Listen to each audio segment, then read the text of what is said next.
like that. That's a strong emotion. That's a strong emotion, and it makes it real clear with your subconscious. Don't mess around with that.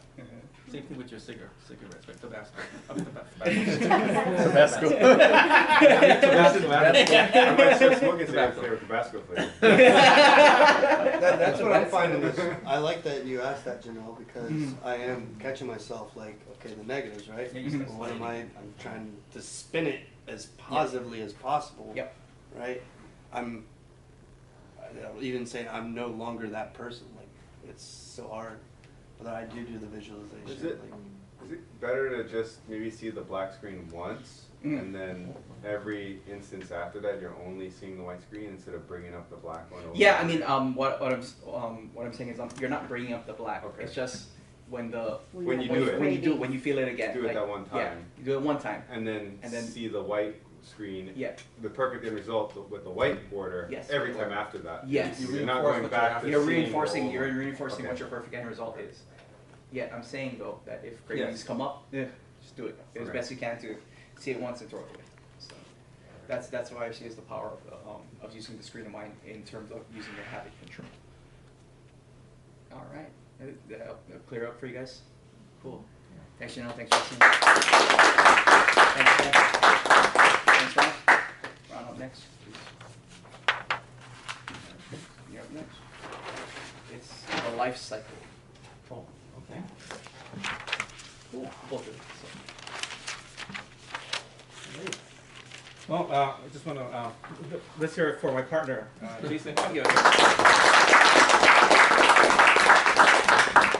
So we're team teaching today. He does the first half, I do the second half. And then after this, we'll have a cycle that we're going to go through together. And we get to practice this. Okay, so basically you can practice or you can use all the different techniques that we covered on a daily basis. You use this for reinforcement, use this for renewal. Just continue to build on this. At the beginning, it may be a little rough, but after a while, you get the hang of it. So for example, first thing in the morning, you can use that water technique when you get up. And then you just, as you're drinking, reinforce the mantra.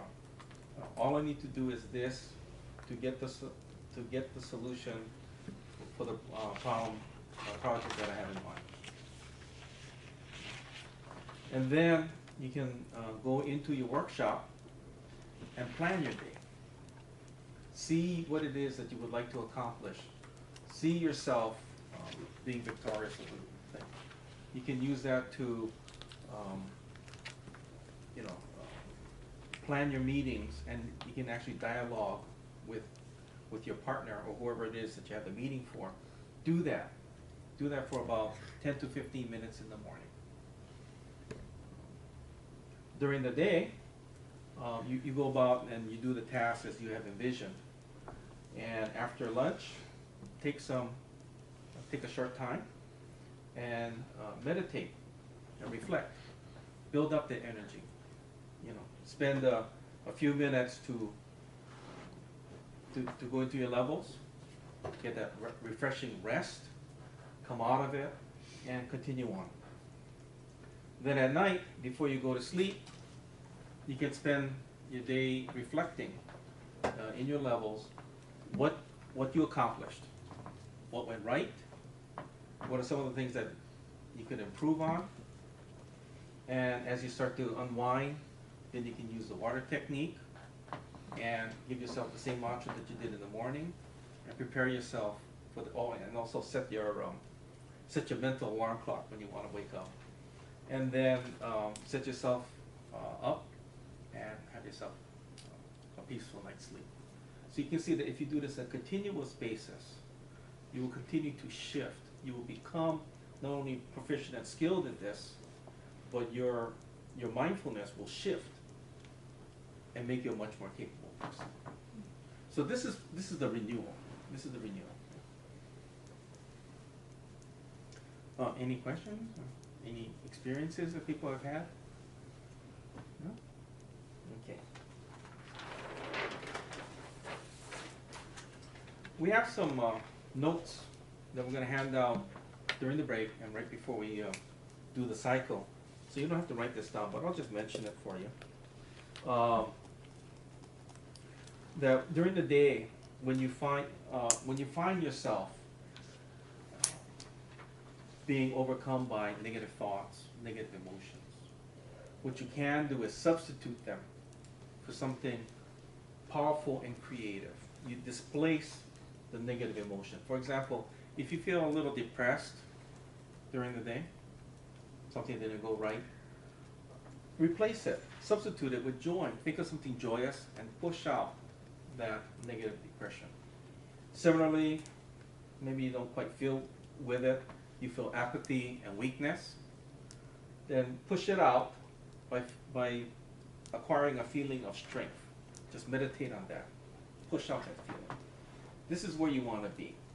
If you come across maybe some road rage or some parking situation that you're not really thrilled about, right? Traffic, you get some anger and hatred in there, push it out, replace it with love. Okay? So these are just some thoughts about that. It encourages you to be confident and courageous, right? And to be healthy and happy, to be honest and loving. All those values that we strive for in terms of excellence. It'll help you focus in on that excellence. Any questions? Okay. We'll move on and talk about workshop. We're going to revisit this workshop a little more. As some of us learned in next 10, I'm going to borrow something. It's about a spiral. We never learn anything perfect the first time. You go around, it comes back, and then we can spiral up, hopefully spiral up, not spiral down. And so I just want to reemphasize that workshop is a very, very powerful tool and technique. There's many different ways that you can use it. You can use it to think, to plan, to study, to relax. Just for starters. Many, many different ways. You can exercise. You can be very creative. You can rehearse. You can have those business meetings and outcomes that you're thinking about. Cortland talks about him workshopping the ultimate job that he wanted, and he shares that in the basic. So he used this very technique to help him get to where he is today. You can brainstorm, and in the workshop, as you remain open, you can receive ideas and solutions. Many, many different ways of using it and achieving results. Okay. Talk about our assistants in the workshop. They can be active or they can be passive. You can envision them doing something, and also, as a result, creating things in the universe about you on the active side. They could be passive. They could be receiving information from the outside and then guiding you, coaching you based on what it perceives. So assistants can be active, can be passive. And do take advantage of your assistants. You can spend a few moments asking them questions, and they'll respond to you. Maybe not right away, maybe not instantly. Give it a few moments. Let them pull and search the universe and get that answer, and then present it to you in a way that you can comprehend, in a way that you can understand.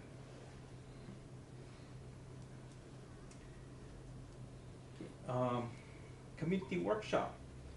This is a very powerful technique and involves getting together a number of people. Imagine if you all did this for yourself individually, you get a certain amount of energy, a certain amount of results. If you pull together a handful of people or even a large number of people and have them focus and concentrate on a desired result, then it will be extremely powerful. You can get things, seemingly impossible things on the outside done.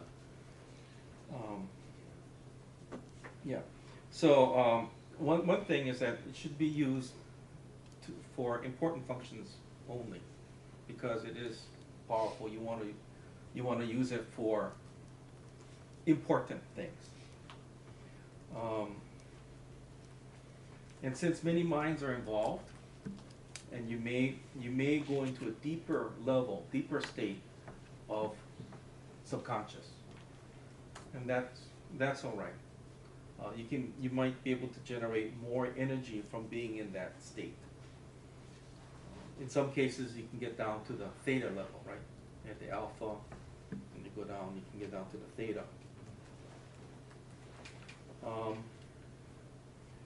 One thing, you want to be mindful of the details that you're working with together, because as a community workshop, you're going to be putting energy out there. You're going to be putting out what results you want. It's important. Let's say we have 3 people, Justin, Jason, myself, and we're going to workshop something, and we're going to create a result out there. And we put the energy out there. We should be in agreement. We should be in consensus as to what it is that we want out there. If we want healing for somebody, okay, in what fashion do we want it to be healed? That person to be healed, right? If somebody says, okay, it's going to be chemotherapy, another person says it's surgery, another person says, holistic. The universe is going to get mixed messages. You may not get the right result. But if we discuss and we agree, it's surgery, then we put all of our energies together and we align, and we put that end result that we want to see out there. So you can get tremendous results. Mark shared with us earlier in a workshop series about that person who was hang gliding on Maui and fell, he crashed. And then the entire community would pull together. And even though he wasn't not supposed to make the night, he survived. He wasn't supposed to make the week. He survived. And he wasn't supposed to walk. And yet they kept putting out that energy, that thought, what the result that they wanted. And miraculously, he restored his health. So this is just a reminder, an example of that kind of power that we all possess here, especially if we work together on something very, very important. Well, any questions, or maybe anybody has had some experience like that? Justin?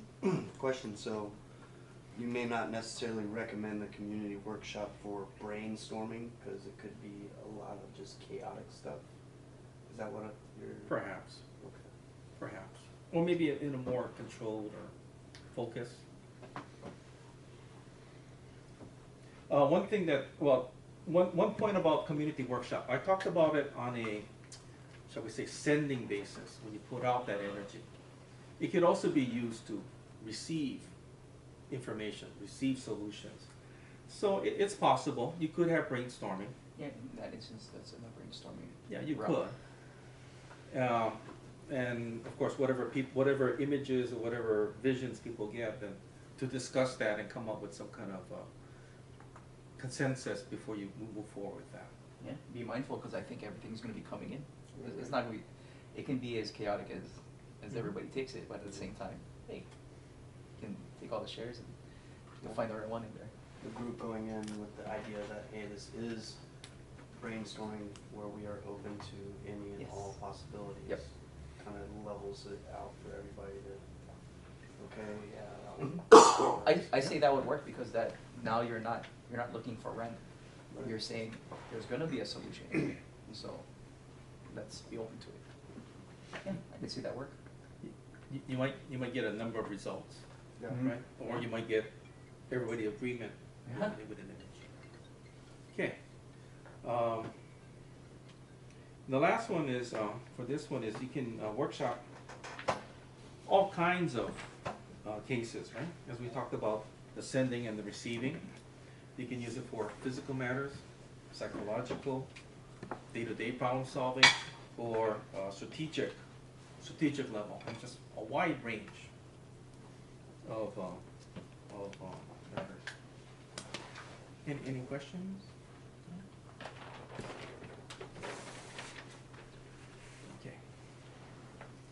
So just a handful more points. One is workshop is about images.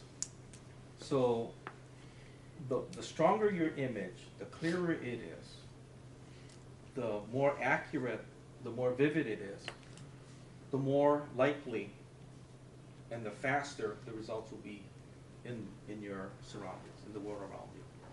So as they say, get clear, right? Do your best in terms of getting those images that you what it is that you want. Record keeping. You want to. We talked about the project book, right? Keep track. Note it down, and then you can see the results that you're getting. Right? The value of keeping a case file.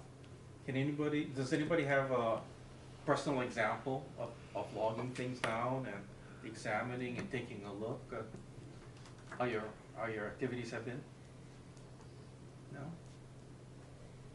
Anybody here keep a journal? Not exactly the same, but anybody keep a journal? And have you gone back to kind of review or reread sections of it and kind of see how things have changed over time? Not necessarily, if I'm being honest. No. Okay. Well, I do on a personal basis. I have dozens of notebooks that I journal in of variety of topics and a variety of points in my life. So I gotta admit, I don't go back to look at it as often. However, if we do have that project book, you can definitely keep track and see what works for you and what maybe needs a little more help.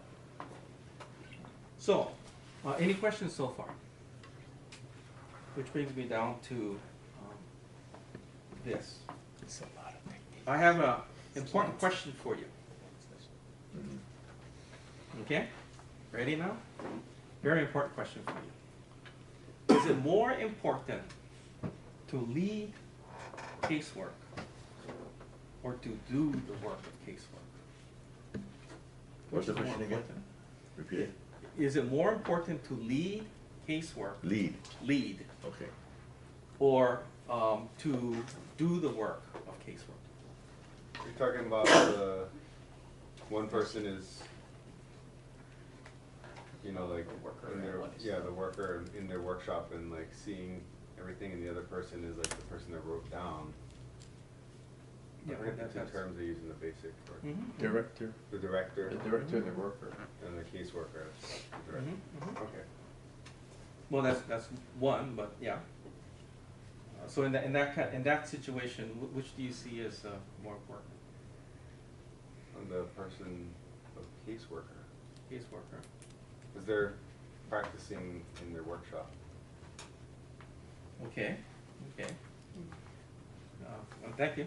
Thank you for your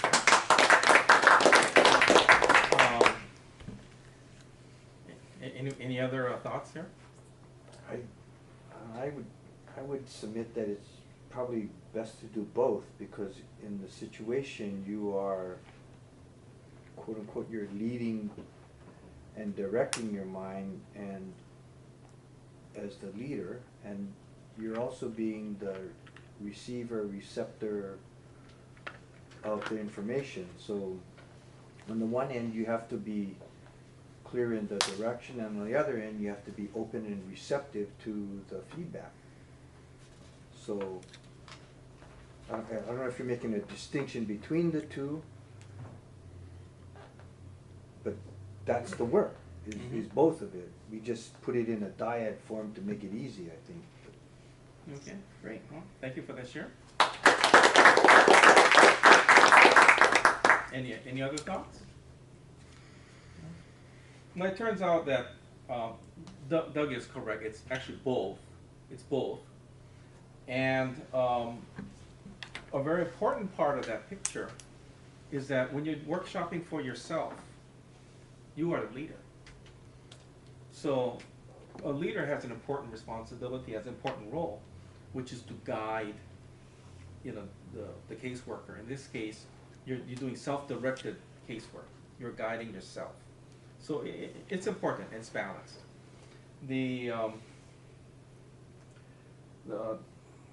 the thing to keep in mind is that as a leader, it's important on how you guide or how you coach or how you strengthen the worker.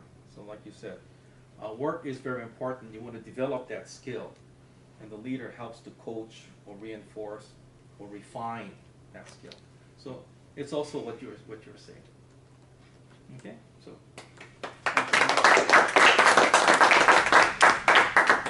Okay, I think that's the bottom of this. Correct. Yes. Okay, so any particular questions, any other points that we just got through? Okay, what we're gonna do is we're gonna take a short restroom break. I'm gonna hand out some notes. So in case you did not write down your own, oh, you got it? Yeah, just pass it. So you have a take home things to kind of remind you, jog you of what we discussed here. And for those of you who kept notes, you can kind of supplement it too. And so we're going to take a short break, and then we're going to go through the cycle, and we're going to practice a number of these techniques. Okay, so shall we say what, 10-minute break? Yeah, 10-minute break. 10-minute break? Yeah. 7:40. All Okay, right. thanks. Thank you, guys. You can stop the camera.